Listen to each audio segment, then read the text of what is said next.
India first always has been Maldivian foreign policy over Mm. the years.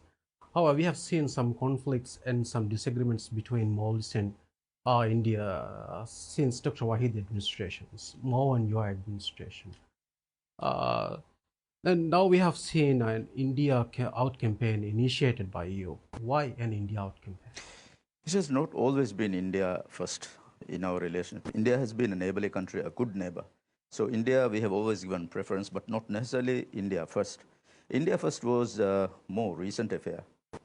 India first was a more recent affair. I think India first policy was adopted when Modi was ushered in as prime minister. Then India also wanted India to be a good neighborly country. So that is, I think, when India first policy started. And the conflicts you see during the time of President Wahid and more recently during my time is because we have been very strong nationalistic leaders, I believe. And when India tries to usurp our independence, sovereignty, that is not good, that is not acceptable to us. The intrusion into our domestic affairs, intrusion into our foreign policy is certainly not something that I could withstand.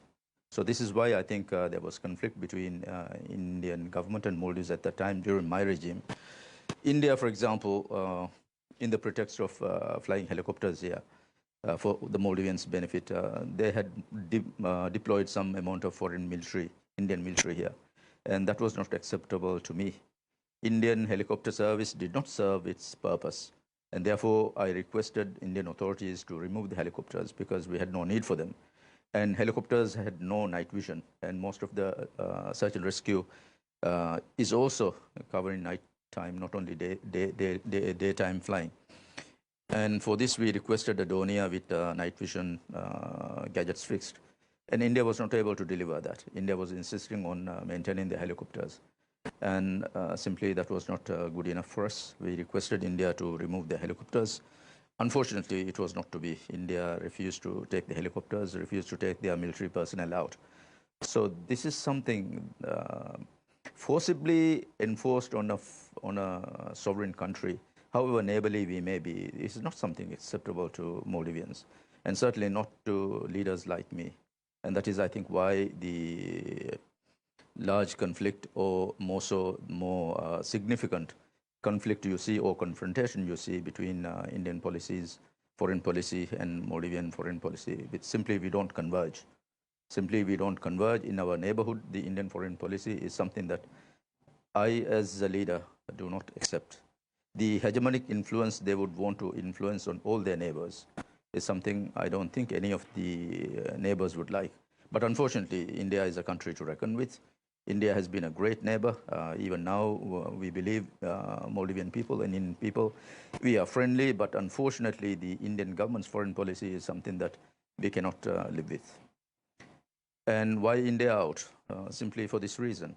They have been interfering in our domestic policy, they have been interfering in our foreign policy, and they have been usurping basically all our resources, all our independence, sovereignty, every right that is enshrined in our constitution, so sacred to us. This has been usurped by Indians, and that is why we believe we can't stand it anymore. And this is not only simply basically, this is not only simply infringing on the rights. When you infringe on the rights, a country's development is impeded, development is stopped, and we have no option but for everything to go through India, and that is certainly not the best choice. And that is why you see fairly loud and articulate voice against India from us.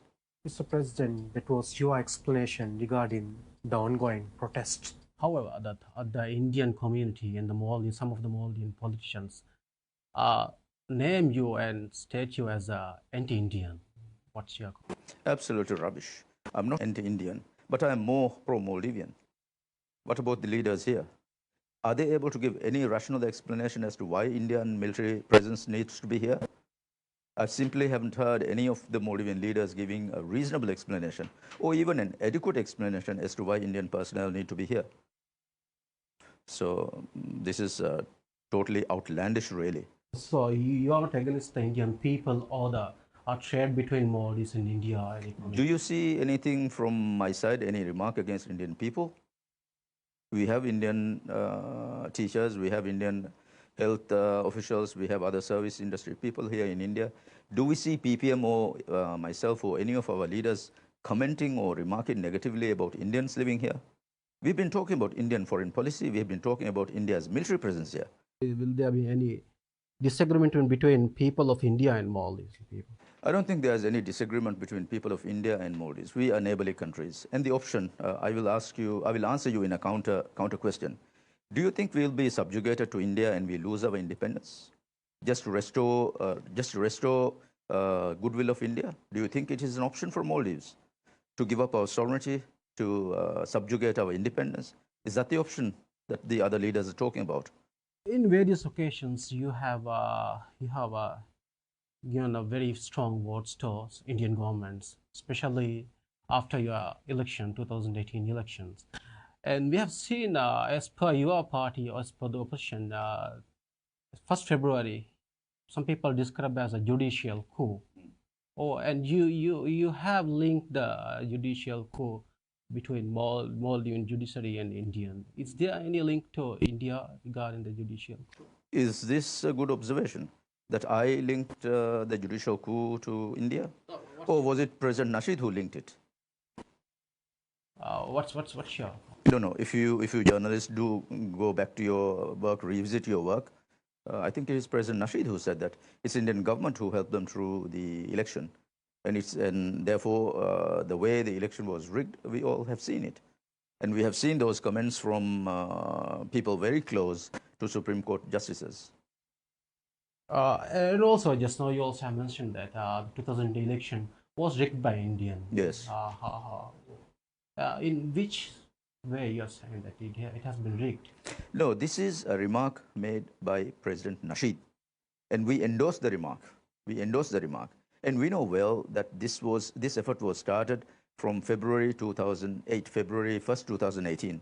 First was a judicial coup because everybody knew that through a proper ballot box, there was no way to defeat the president at that time, incumbent President Yameen. So they tried every other means. First, they tried a judicial coup. And I think if you journalists read well the judicial coup's history, we all believe that that was a coup aimed at bringing down a government. And therefore, that would be a premature demise of a government, a legitimate government. And that was done by India. That was done by India.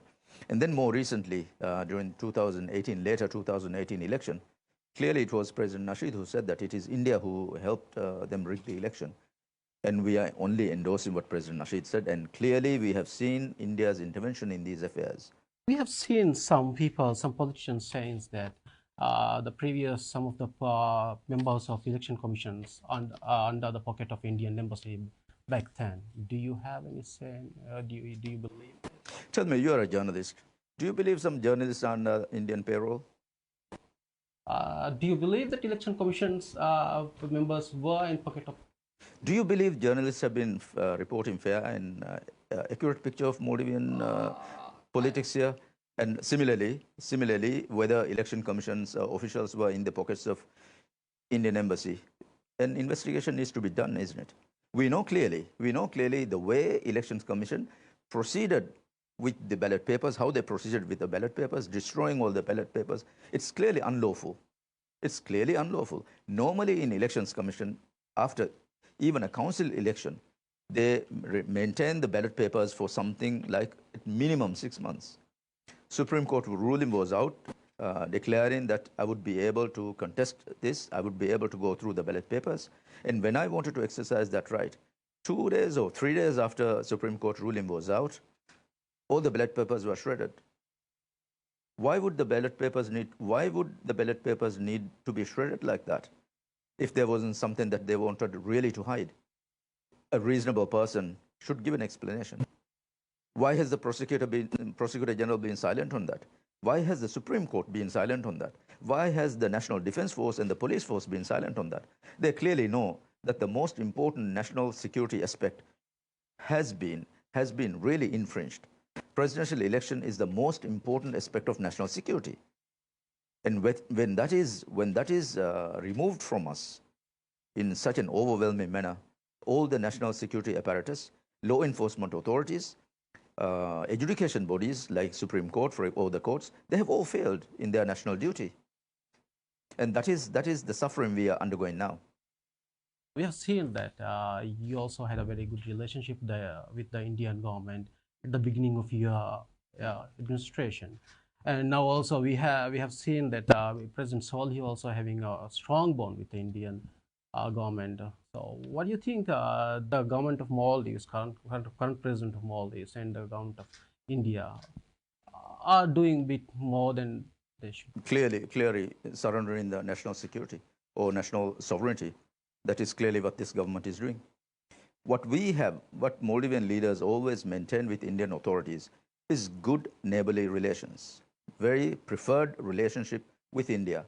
But that does not necessarily require us to tender our sovereignty to Indians. That is what's the difference between President Yameen's regime and President Solih's regime or President Nasheed's regime. They surrendered national security, they surrendered independence, they surrendered sovereignty to India. And that is not something I'm able to accept. And that's the difference between President Solih and President Yameen's government. Can any journalist, can even the Legislative Assembly, for example, the parliament here, can they require Indian authorities to disclose any of the agreements Maldivian government has with India? Even Maldivian government is saying we are unable to disclose without sanction or without authority from Indian authorities. So when do we wake up journalists? Do we need to wake up to this call? You have mentioned that if the PPM comes back to the government, It's not a question of if. It is due. It is overdue. It's not a question of if PPM comes to government. Inshallah, we will be the next government. Are you going to terminate the contracts that has been made between the government of Maldives and India? That is yet to be seen. But what I can assure is all detrimental agreements to Maldivian national security and Maldivian resources, all of them will be terminated. Absolutely, no question about that. do you think the loans we And have do you taken, think any other political leader would say that? do you think Do you think a political leader would say that? So that's the difference. Journalists need to gauge the difference between political leaders, their stand they have taken and why they have taken their stance. And what I'm saying, I'm challenging them. Can any of them say anything against India? Anything against Indian invasion into our Indian invasion into our independence and sovereignty? Can any of the leaders remark on that? All they're saying is that we are not sure about that. If they're not sure about that, it is their business to find out what is going on in their coalition government. They should find out. we have seen huge borrowing from India over the past 3 years. Do you think the loans we have taken from India has to be restructured? There's no question that they need to be restructured, but whether or not India is willing to restructure is a different matter. It is not up to the Maldivian government to restructure them. The donor has every right whether or not they will restructure those loans. Otherwise, what we need to do is we need to go elsewhere, borrow and repay Indian government. There's no question of our voluntarily restructuring those loans. Last time, if you remember, I think I have mentioned several times about GMR agreement and the paying back of GMR agreement. Indian authorities gave us a very short period of time to pay up the arbitration award. So that is how restructuring also will go. If another Maldivian government, not this current government, if another Maldivian government, like PPM government, if he requests for restructuring, I'm absolutely certain that they will not restructure. That is not what they have done in the past. They required GMR repayment after the arbitration award was done. They required a very short breathing space for Maldivian government to repay the arbitration award. And we did that as well. But that was very tough doing that. But now here we're talking about $2 billion, $2 million of debt. And if Maldivian government were to pay that in a short period of 3 to 6 months, there's absolutely no way you can do that. And then you don't talk about restructuring. You talk about paying your debt. During your administration, China was your biggest lender. Yeah. Former President Nasheed says that the loan from China is a debt trap. What do you think about it? It is not what I think about it. It is what you think about after praising President Nasheed's irresponsible statements. It's what the public needs to know. And that's the responsibility of journalists. He's a politician, I'm a politician as well. So is there anything that President Nasheed has said is reflective of the situation, of what he says? He's a loose talker. He's a loose talker. He will talk about these things, but it is up to journalists, it's up to people who evaluate these statements to evaluate and bring the truth to the public. What I say should not be taken as a given. It should be tested Now, against what's facts. your opinion about No, it? it is the opinion of the journalists to analyze this. He's the former president of Maldives. He was a former Also, president. he's the current speaker of the parliament. That doesn't mean he has to. No. That doesn't mean he has to be. He has to tell the truth all the time. And clearly, he's not a person who He has been tells saying it. it over and again. What? If you tell a lie 100 times or 1,000 times, a lie does not change into a truth. All you need to do is find the facts. What do you think the motive? No, it's not what I think. It's what the journalist needs to find out about his statements. What do you think the motive of his saying? What is the motive of saying that?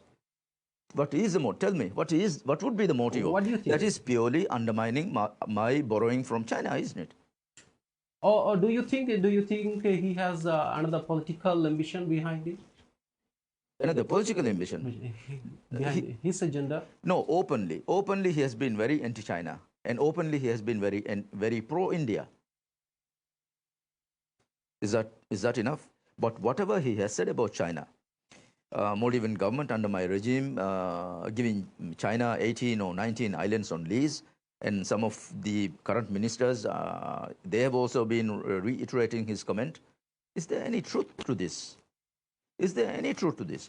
Maldives is a small country. Whatever that goes on here can be easily vetted by, can be easily appraised by any journalist who cares to find out whether this is true. So whatever President Nasheed says is not the truth. More oftentimes he lies than tells the truth. That's President Nasheed. That's President Nasheed. He is a political master. He's a spin master. He will never tell you anything reflective. It will always be misrepresented. That is President Nasheed. So what about those 20 or more islands that were given to the Chinese? Is there any truth to any of that?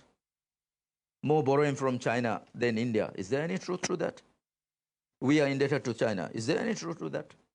Look at the financing cost of Indian loans versus Chinese loans. There's absolutely no truth in whatever he says. Absolutely no truth.